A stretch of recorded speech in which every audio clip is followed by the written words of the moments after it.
요즘 목 상태가 정말 말이 아다네. 어깨가 상당히 많이 묵히셨네요. 관리직이라 업무 스트레스가 심하신가 봅니다. 아, 네. 부끄러운 모습을 보였네요. 하루 종일 컴퓨터 앞에만 앉아 있다 보니 고질적인 직업병이 도졌나 봐요. 그냥 두시면 안 됩니다.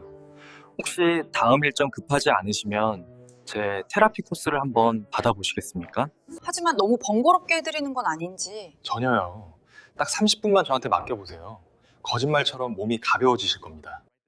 저는 본래 규칙에 얽매여 살며 단 한 번도 제 자신이 약해지는 것을 허락하지 않았던 사람이었습니다.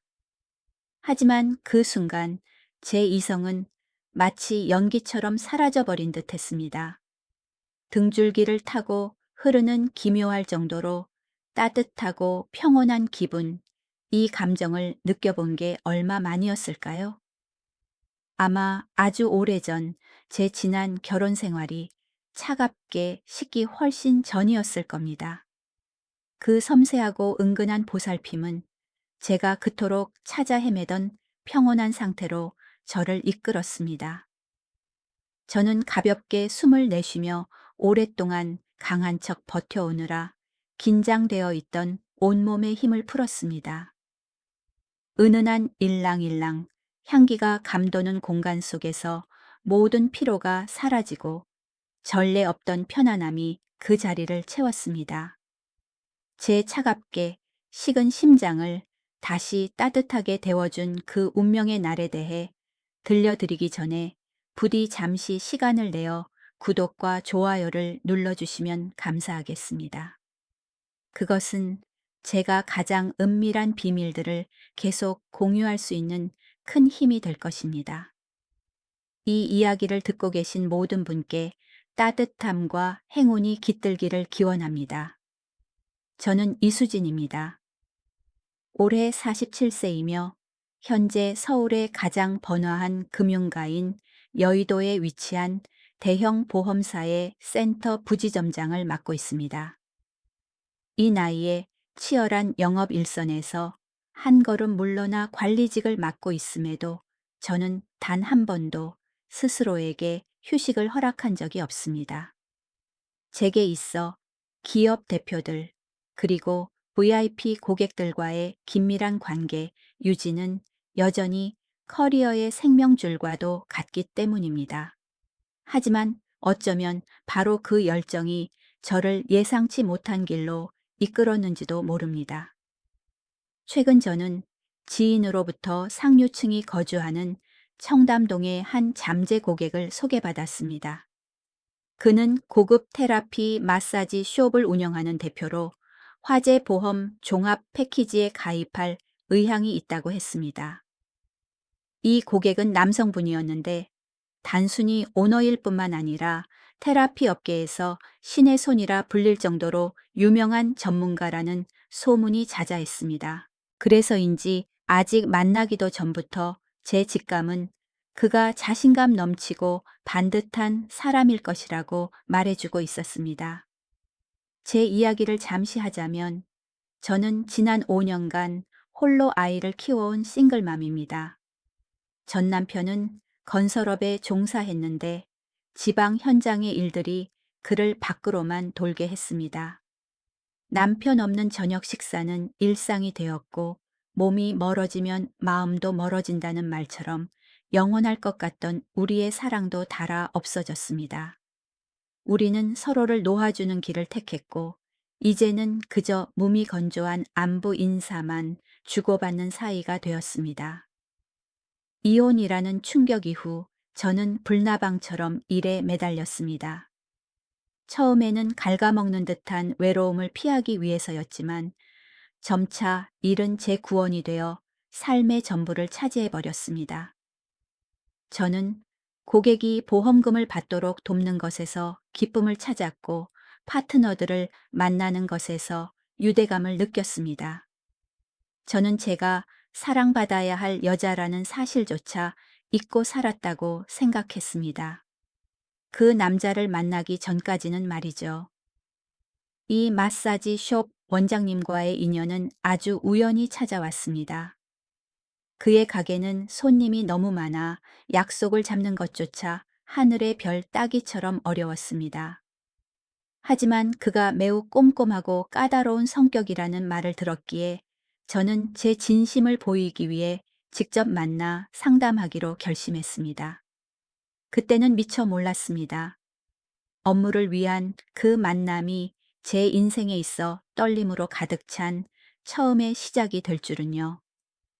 안녕하십니까, 박지훈 원장님. 김 여사님 소개로 연락드린 이수진입니다. 숍의 화재 보험건으로 연락드렸습니다. 저는 최대한 프로페셔널한 어조로 전화를 걸었습니다. 아, 네. 김 여사님께 말씀 들었습니다. 이 부지점장님, 죄송하지만 요즘 가게가 너무 바빠서 시간을 내기가 쉽지 않네요. 수학이 넘어 남자의 목소리는 기묘할 정도로 중후하고 차분하게 들려왔습니다. 괜찮습니다. 원장님께서 시간 되실 때 말씀해 주시면 제가 바로 찾아뵙겠습니다. 아무래도 직접 설명을 듣는 게 낫겠죠. 이번 주는 예약이 꽉 찼고 다음 주 월요일 오후는 어떠신지요? 월요일 오후요. 좋습니다. 시간에 맞춰 찾아뵙겠습니다. 월요일 오후 3시. 정각 저는 청담동 숍 앞에 서 있었습니다. 일반적인 마사지 숍에 대한 상상과는 달리 이곳은 고급스럽고 은밀하며 지극히 정돈된 분위기를 풍겼습니다. 직원들이 손님 응대로 분주했음에도 공간은 여전히 고요하고 편안했습니다. 잠시 후 박 원장님이 직접 나와 저를 맞이했습니다. 전화기 너머의 목소리가 중후했다면 실제로 본 그는 저를 더욱 놀라게 했습니다. 그는 투박하게 근육질인 스타일이 아니라 다부지면서도 세련된 분위기를 풍겼습니다. 선한 얼굴과 환하고 따뜻한 미소는 제 안의 긴장감을 순식간에 녹여주었습니다. 솔직히 말해 제 메마른 심장은 첫 인상에서부터 쿵 하고 내려앉았습니다. 박 원장님을 따라 응접실로 들어서며 저는 속으로 생각했습니다. 오늘 상담은 생각보다 흥미로울 것 같네. 오셨군요. 많이 바쁘실 텐데 귀한 시간 내어 이곳까지 와주셔서 감사합니다. 그는 차를 따르며 말했습니다. 아닙니다. 제가 오히려 감사드려야죠. 원장님, 숍이 아주 번창하는 것 같아 보입니다. 다 하늘의 뜻이고 고객님들이 아껴주신 덕분이죠. 자, 앉으세요. 찻잔을 놓는 방식이나 의자를 빼주는 아주 사소한 행동 하나하나에서부터 저는 그가 매우 단정하고 타인을 배려할 줄 아는 남자라는 것을 느꼈습니다. 저는 다시 전문적인 태도로 돌아와 서류 가방을 열고 설명을 시작했습니다. 제가 말하는 동안 박 원장님은 한눈을 팔지 않았습니다. 그는 제 눈을 똑바로 응시하며 고개를 끄덕이고 단어 하나하나를 경청했습니다.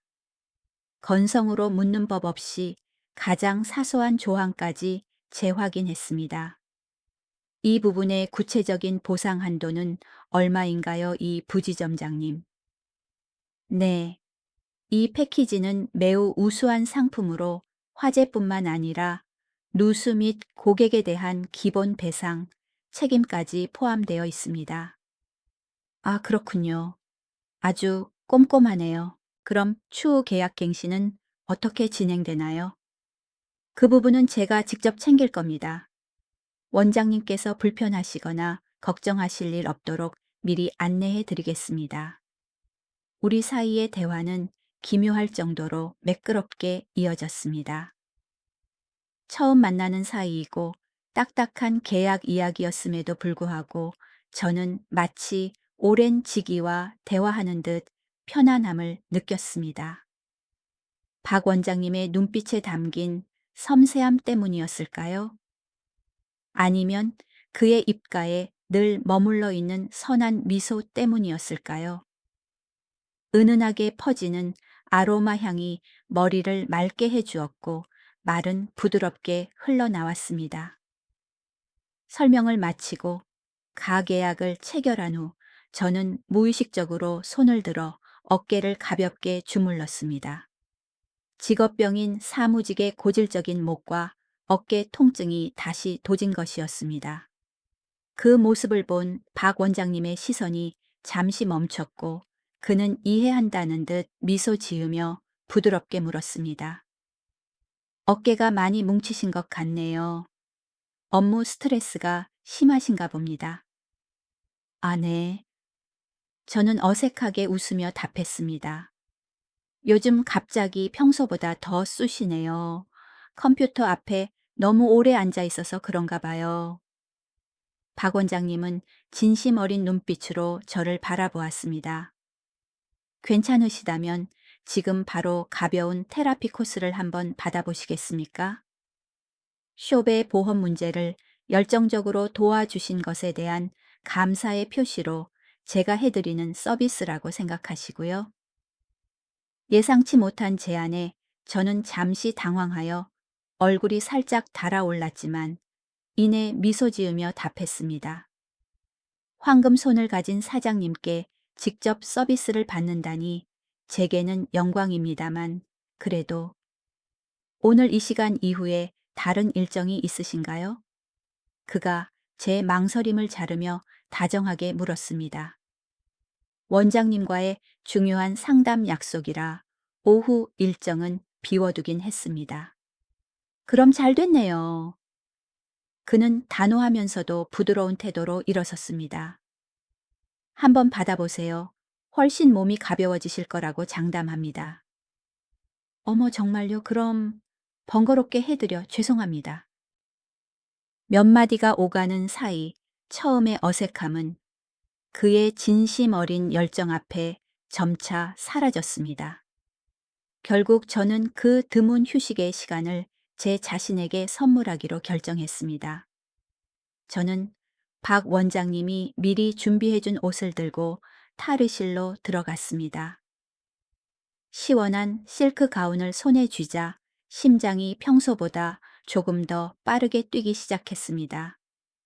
저는 은은한 황색 조명과 허브 향이 감도는 별도의 테라피 룸으로 들어가 푹신한 침대에 누웠습니다.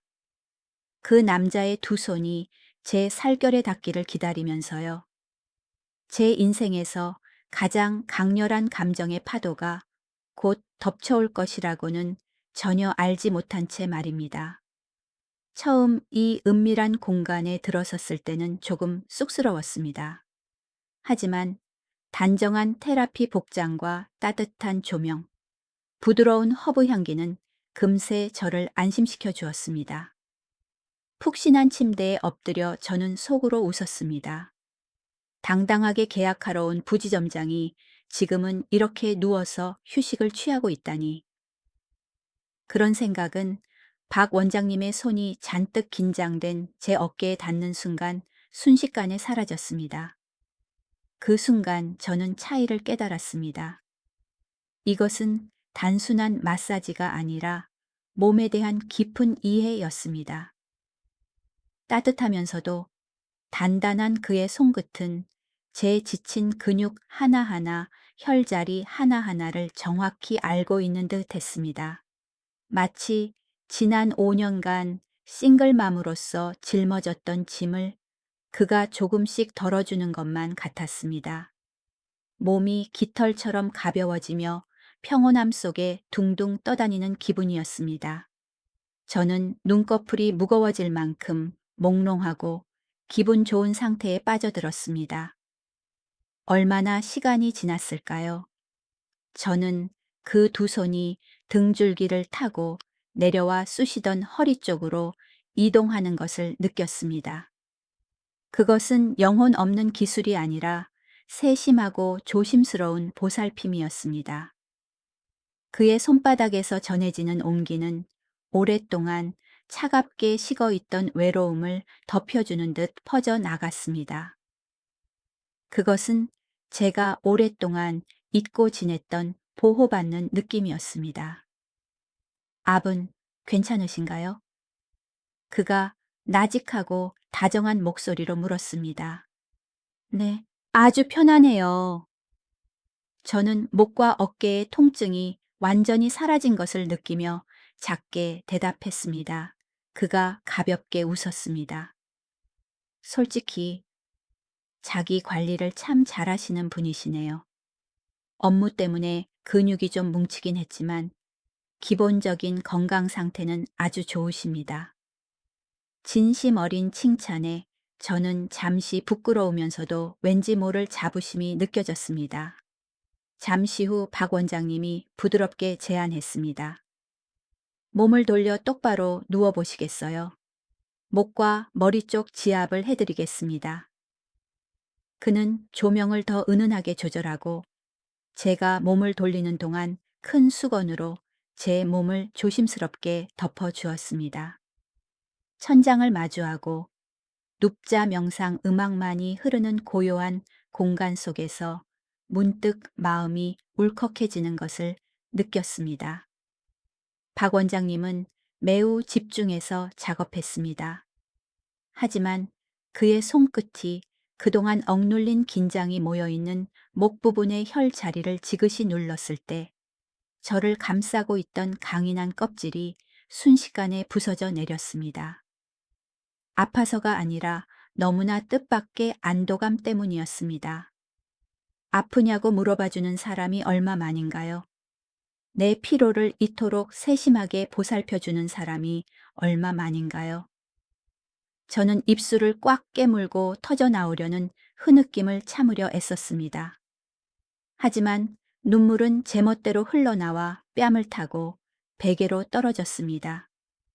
방 안은 깊은 공감의 침묵 속으로 빠져들었습니다. 박 원장님은 제 감정의 동요를 알아챈 듯 했습니다. 그는 갑자기 멈춰서 저를 당황하게 하지 않고 손놀림을 더 느리고 부드럽게 바꾸어 마치 저를 다독이는 듯 했습니다. 잠시 후 그가 멈추더니 부드러운 면 수건을 가져와 제 뺨 위의 눈물을 조심스럽게 닦아주었습니다.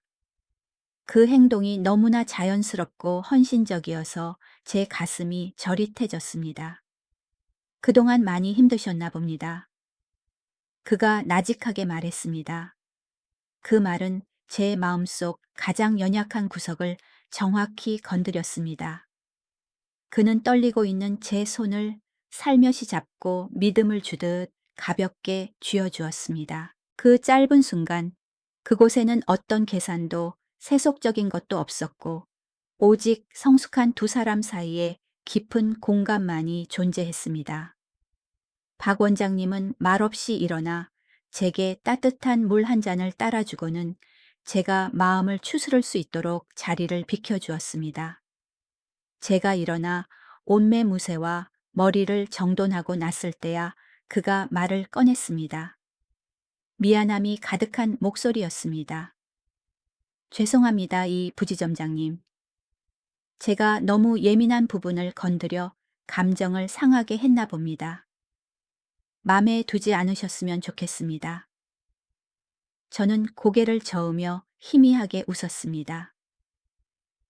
아닙니다. 제가 주책이었죠. 감사합니다, 원장님. 실력은 정말 대단하시네요. 이렇게 몸이 가벼워진 건 정말 오랜만입니다. 우리는 조심스럽게 헤어졌습니다.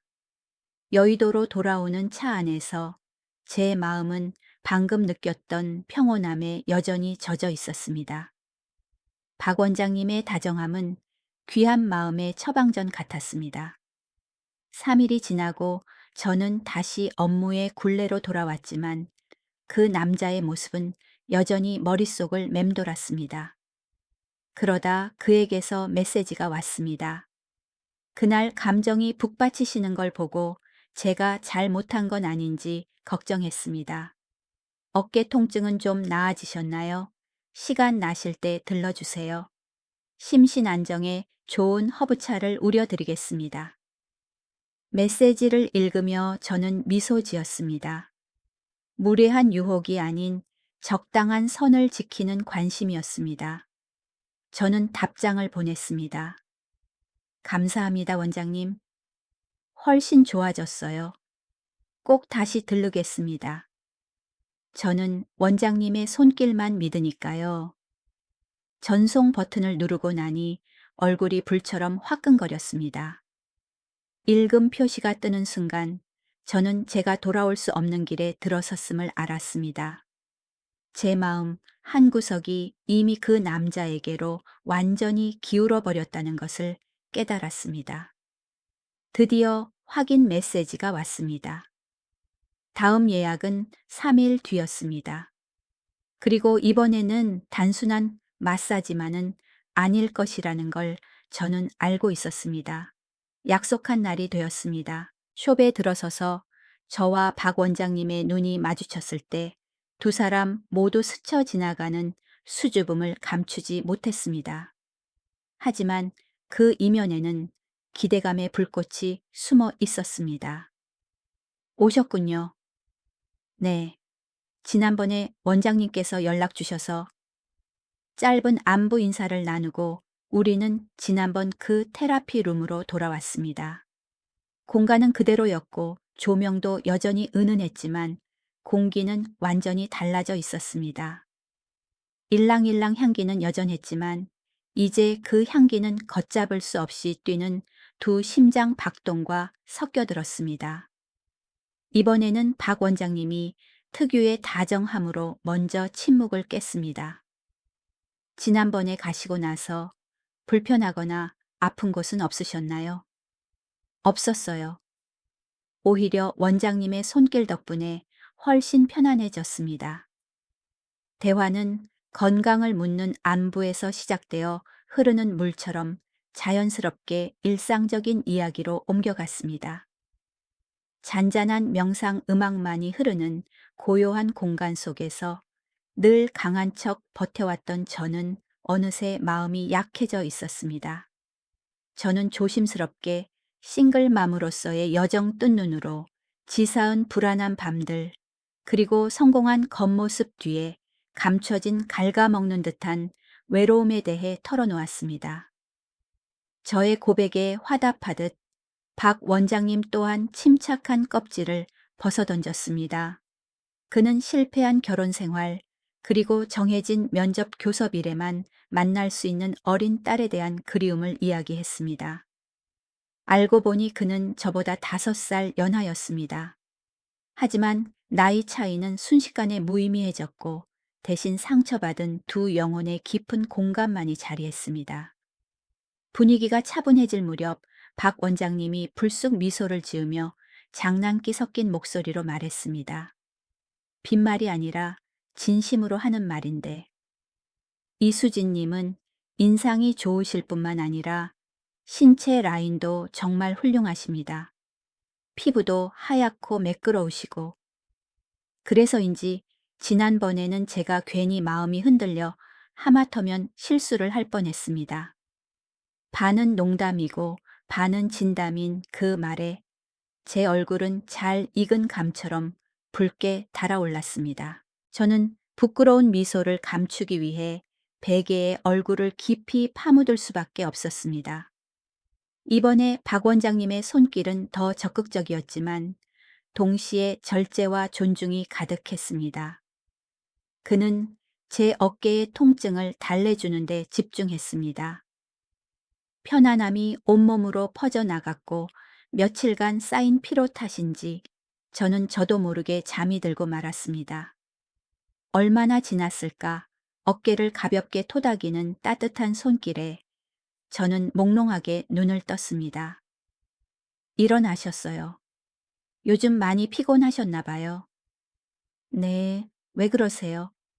저는 눈을 비비며 잠긴 목소리로 물었습니다. 박 원장님은 제 귀에 대고 킥킥거리며 속삭였습니다. 방금 살짝 코 고셨어요. 소리가 아주 귀여웠습니다. 어머나, 저는 기겁하며 쥐구멍이라도 찾고 싶을 만큼 부끄러워졌습니다. 저는 베개에 머리를 파묻고 신음했습니다. 정말 창피해서 어쩌면 좋아. 박 원장님은 호탕하게 웃었고 그 웃음소리는 모든 거리감을 날려버렸습니다. 걱정 마세요. 정말 사랑스러웠으니까요. 아이처럼 곤히 주무시더라고요. 솔직히 말해서 제 고객 중에 저를 믿고 그렇게 세상 모르고 주무신 분은 수진님이 처음입니다. 놀리지 마세요. 저는 약하게 항의했지만 가슴 속에는 기묘한 따뜻함이 피어올랐습니다. 그날 이후 우리 사이의 벽은 완전히 무너졌습니다. 안부 문자가 더 빈번해졌습니다. 업무와 보험 이야기에서 시작해 우리는 하루 중 가장 사소한 일들까지 공유하게 되었습니다. 도착하는 메시지 하나하나에 제 심장은 지나간 청춘의 리듬으로 다시 뛰었습니다. 그러던 어느 날 휴대폰 화면에 저를 안절부절 못하게 만드는 메시지가 떴습니다. 오늘 가게 쉬는 날인데 저랑 바람 쐬러 가실래요? 손끝이 떨렸습니다. 이것은 더 이상 파트너 간의 약속이 아니라 진짜 데이트 신청이었습니다. 한참을 고민한 끝에 저는 심호흡을 하고 답장을 보냈습니다. 좋아요. 어디서 만날까요? 그날 그의 차는 시끄러운 서울을 벗어나 평화로운 교회 양평으로 향했습니다. 차창을 내리자 시원한 바람이 헝클어진 머리카락과 근심 걱정을 모두 날려보냈습니다.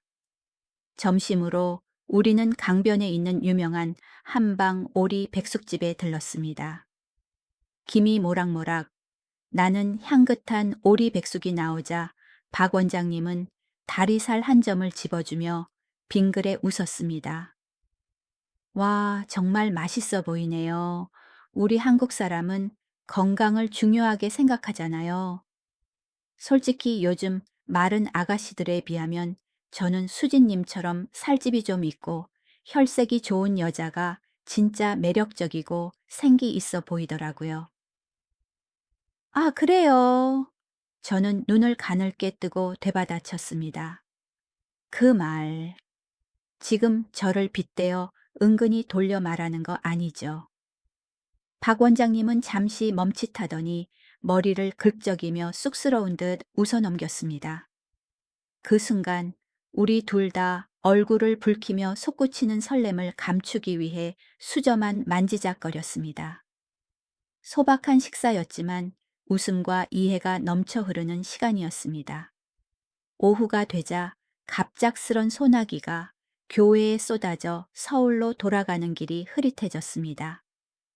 차는 천천히 굴러가다 언덕가의 조용한 휴양 리조트 숙박업소로 들어섰습니다.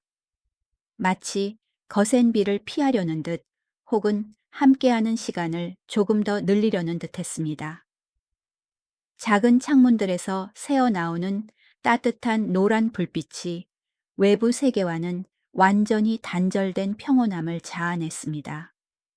그 고요한 공간은 위로가 필요한 두 영혼을 감싸 안고 있는 듯 했습니다. 우리 잠시 쉬었다가 비 그치면 갈까요? 박 원장님의 목소리는 낮고 탁했으며 조심스러움과 간절함이 동시에 담겨 있었습니다. 저는 소나기가 핑계일 뿐이라는 것을 알았고 저 자신도 이 따뜻함을 일찍 끝내고 싶지 않았습니다. 저는 바로 대답하지 않고 창밖을 바라보았습니다. 불빛을 향해 달려드는 불나방들이 보였습니다. 심장이 터질 듯 쿵쾅거렸습니다. 무릎 위에서 두 손을 꽉 맞잡았습니다. 이성은 거절해야 한다고 말했지만 지난 5년간 외로웠던 심장은 따뜻함을 달라고 아우성치고 있었습니다. 고개를 끄덕일 용기는 없었지만 거절의 말을 뱉을 수도 없었습니다. 숨 막히는 정적 속에서 저는 그의 시선이 여전히 제게 고정되어 있음을 느꼈습니다.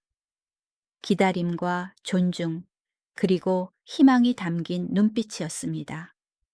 마침내 저는 고개를 돌려 그 눈과 마주했습니다. 진심 어리고 따뜻하며 사랑의 불꽃으로 타오르는 눈빛. 말은 필요 없었습니다. 그 눈빛이 대답을 대신했습니다. 그는 안도의 한숨을 내쉬며 차 문을 열었습니다. 우리는 희미한 불빛 아래 나란히 걸었습니다. 서로 아무 말도 하지 않았지만 그의 손은 제 손을 찾아 꽉 잡았습니다. 방문이 닫히며 시끄러운 바깥 세상은 차단되었습니다.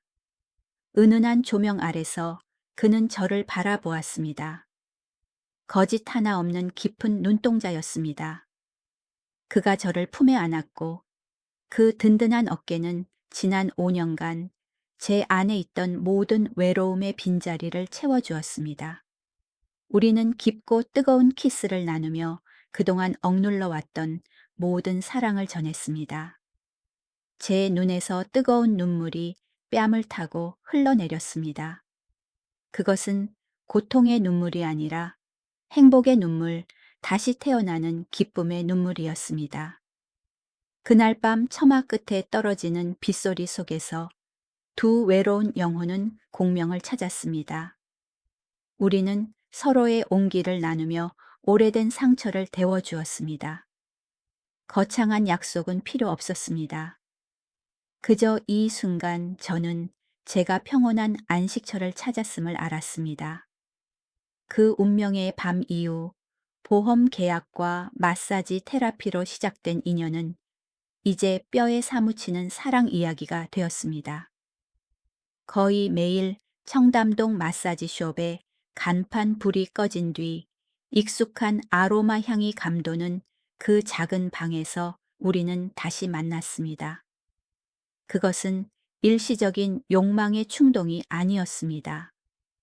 그것은 위로였고 상처투성이인 두 심장을 위한 치유제였습니다. 하지만 우리처럼 한 번의 아픔을 겪은 사람들에게 남녀 간의 사랑만으로는 충분하지 않았습니다. 가장 큰 걱정은 역시 아이들의 수용 여부였습니다. 그가 떨리는 손으로 어린 딸을 데리고 제 아들을 만나러 왔던 날을 저는 생생하게 기억합니다. 제 심장은 긴장감으로 쪼그라드는 것 같았습니다. 하지만 천진난만한 두 아이가 금세 친해져 거실에서 제 잘거며 노는 모습을 보았을 때 저는 그의 눈시울이 붉어지며 행복으로 벅차오르는 것을 보았습니다. 그 평화로운 순간 저는 제가 사람을 제대로 골랐음을 알았습니다. 어느덧 3년이 흘렀습니다. 비밀스러운 데이트에서 시작해 우리는 점차 떳떳하게 서로의 삶으로 들어왔습니다. 물론 두 가족의 조각이 하나로 합쳐지는 과정이 늘 쉽고 꽃길만 같았던 것은 아닙니다. 의견이 충돌할 때도 있었고 서로의 아이를 훈육할 때 낯설어하는 순간들도 있었습니다.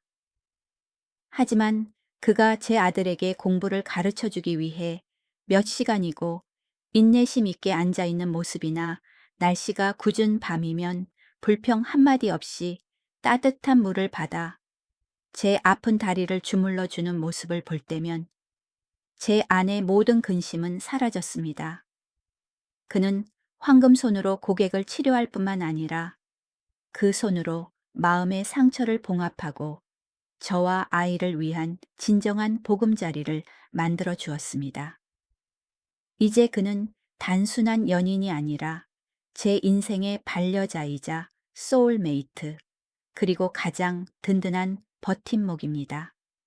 지나온 길을 되돌아보며 저는 이 기묘한 인연을 마련해준 하늘에 감사합니다.